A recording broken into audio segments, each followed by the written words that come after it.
Hello, welcome to Electric Focus.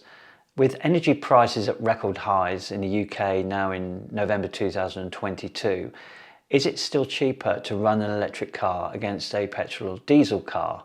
Well, we're going to have a look at some numbers to answer that question. So let's get straight into the video. First of all then, let's tackle the question head on. Is it more expensive today, November 2022 in the UK, to run an electric vehicle, this is based on energy costs, against a petrol or diesel car based on fuel costs? Well, my answer to that is it depends. It depends on several factors, and it depends on how much you're prepared to do to get the best price for your electricity, or in fact the best price for your fuel as well. But let's have a look at some facts and figures around it. Now, when I say it depends, for example, if you can charge at home, we have an energy price cap at the moment of 34 pence per kilowatt hour on average.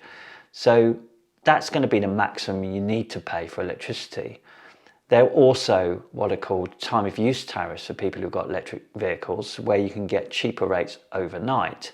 And I'm going to give you a specific example of that, which is my example, where I pay 7.5 pence per kilowatt hour for 4 hours overnight. So that's significantly different from current prices. Now, if you can't charge at home and you have to charge on the go all the time, then again, it depends how expensive that's going to be based on where you're charging. For example, you may have the ability to charge at work, and it may be at a subsidized rate at work, or it may even be free. So check that out with your workplace. So if you're constantly charging at work every day, perhaps you're charging for nothing. I do know of people that actually pay nothing for their electric costs for their car because they can charge at work for free. However, if you're on a long trip, or maybe going on a holiday on a long trip as well, then you're going to have to pay on the go. And on the go rates do vary. Again, it depends on what you're charging on. So if you're charging on ultra fast charging, you're going to pay the maximum pence per kilowatt figure. If you're charging, say, on a 7 kilowatt charger overnight somewhere, then they're normally a lot cheaper. So again, it depends. If it's a rapid charger, it can be somewhere in the middle. I can give you an example. Just down the road from me here, I charge on a Charge Place Scotland charger, which is actually 30 pence a kilowatt hour at the moment. That's actually cheaper than the price cap that you pay for your own electricity.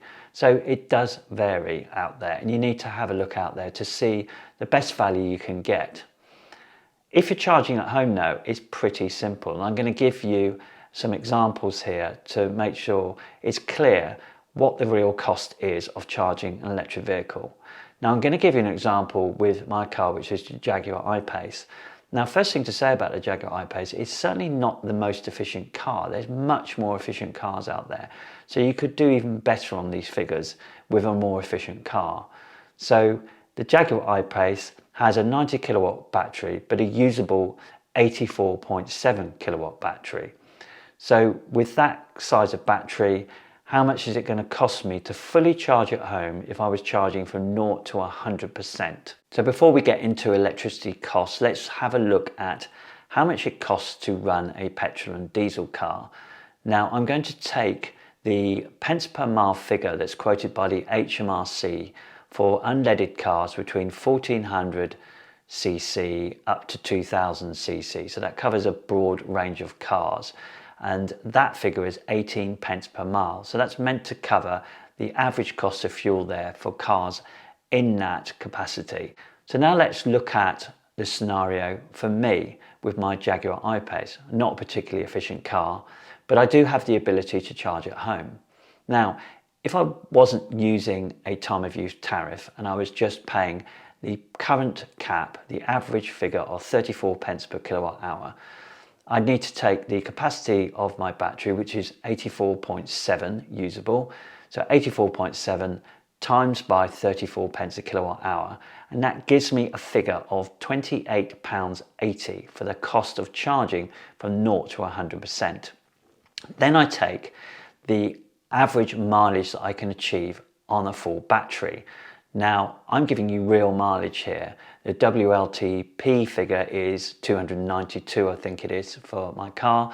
But I can tell you that I get an average on all different weathers throughout the year of around 225 miles. So let's take that 225 miles as the average on that 2880, and that gives us a figure of 12.8 pence per mile. So we've got 12.8 pence per mile against 18 pence per mile for a petrol or diesel car. So that's the worst case scenario for me at the moment, charging at home. Now what I actually do is I have a time of use tariff, and the overnight rate, which is for 4 hours, is 7.5 pence, and this goes on to July next year, so it's not something that's running out imminently, but I expect it to go up a bit next year. But it's 7.5 pence per kilowatt hour. So how much is that now going to cost me? So we take the same numbers again. So we say 84.7, so that's charging the full battery, 0 to 100%, and we times by 7.5p, and that comes to £6.35. So that's my full tank, £6.34. And if we take that 225 mile average, then you're talking about 2.8 pence per mile against 18 pence per mile for a petrol or diesel car. So significantly cheaper. So that's why I say it depends. Now, you might say, well, that's all very well for you because you can charge at home. What about when you're charging out on the road? Well, as I said earlier, there's different ways of looking at that. There's lots of different options for you. I'm going to give you another real life example here. A colleague of mine has a electric car and he charges his car mainly at work. Now it just so happens that one of the perks for where he charges, he gets free electric at work. So that means every time he's charging at work, it's completely free. He also goes for a walk with his dogs and there's a charger locally to him that is free to use. So when he's out with his dogs, he plugs his car in and gets some free electricity there. He's got a home charger and he's got the ability to charge at home. But he tells me he never charges at home because those two opportunities he has to charge mean that he doesn't ever need to charge at home. Now occasionally he'll do some long journeys and he will have to charge out on the road, and then perhaps he'll have to pay some high prices to charge on particularly high powered chargers. But this is just a very now and again thing that he'll have to do. And by the way, he's got a company car, and if you've got a company car you can claim back your mileage when you are traveling with work. So he still gets that mileage covered if he's working. If he's traveling, say on a holiday somewhere, then clearly he's going to have to pay for that. But we're only talking occasionally, once or twice a year. So overall, he's pretty much paying nothing for using his electric car. So that shows us another example of how cheap it can be. Now, what about if you haven't got that? So you haven't got charging at work, you haven't got charging on the go. Perhaps you can still charge at home and you can still benefit from those rates. But also you need to do some long trips, maybe once a month. So what about the cost of traveling on a long trip? Well, again, if you can charge at home, before you leave, you charge to 100% on your cheap rate tariff, as I do. So therefore, before you leave, you've only spent that, what was it, £6.35 to fully charge your battery.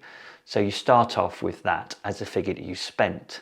If you then go out and charge on the go, and let's take the sort of most expensive pay-as-you-go rate out there now, which is around 79 pence per kilowatt hour. So that is really expensive. You're talking about, for my car, something like 29 pence per mile. But remember, I'm not doing that for the whole journey because the first part of the journey is based on what I already had. So that first 225 miles. But let's say I do a full round trip of 450 miles. So double the range of the car. So I've charged at home, £6.35, and then I charge out on the go at a 79 pence per kilowatt hour high power charger, and I do that all the time I'm out, and we'll assume that I come back with zero. So that would come to £66.91 that's cost me, and that is 29 pence, or nearly 30 pence actually, 29.7 pence per mile that's costing for those 225 miles. However, you've got to add that to the £6.35 for the whole journey to get to a figure of 16.3 pence per mile. So remember what we said about petrol and diesel cars, 18 pence per mile. So even in that scenario, it's still cheaper for me. Okay, so the next scenario is you can't do any of that. You can only charge on the go. Well, if you're going to charge on the go and you're only ever going to use high powered chargers, then yes, it's going to be more expensive for you because, as I just demonstrated, it's going to work out on a car like mine at 29.7 pence per mile. It could be less, of course, on other cars. It could be more if it's less efficient, but there's a lot more efficient cars out there. So we're talking about worst case scenarios today on today's rate. There's other things though to be aware of. So one, you wouldn't do that anyway, but two, there's other ways of saving on those rates. So it may be that with your car you've got a deal anyway. So there's often deals with Volkswagen, Mercedes, Audi, where you get a special rate to charge on energy charges, for example. So you can be charging at a lot lower rates than you're seeing out there on the road right now. In some cases, you get free mileage when you buy a car. So there's other ways of doing it. There's also different schemes. There's Octopus Universe. So if you're an Octopus customer, you generally save 5% on compatible chargers, and Ionity is one of those, I know. And there's others out there as well that you can use, and I'm sure there'll be other partners joining that. And there's other ways of paying. For example, BP Pulse have a subscription service where you pay $7.85 a month, and then you save 20% off the charge when you go to charge on high power chargers. So there's different ways of saving money there. So you just have to do a bit of research, really. Look into your local area. Maybe there's even some free charging in your local area, or maybe there's just some cheaper charging in your local area. So get something like ZapMap, look at all the charges around, look at the costs there, but also check out the costs on the actual app for that provider, because ZapMap can sometimes have some errors. So always double check, and check on the unit when you get there as well to see what the cost is. But there's lots of different ways of doing it. So hope that actually explains why I said at the beginning, it depends, and that's the answer. It depends on what you do, but it can be significantly cheaper, and I'd certainly look into that before you make any assumptions or decisions about switching to an electric car. So I hope that was useful. As always, please like and subscribe, and I'll speak to you soon.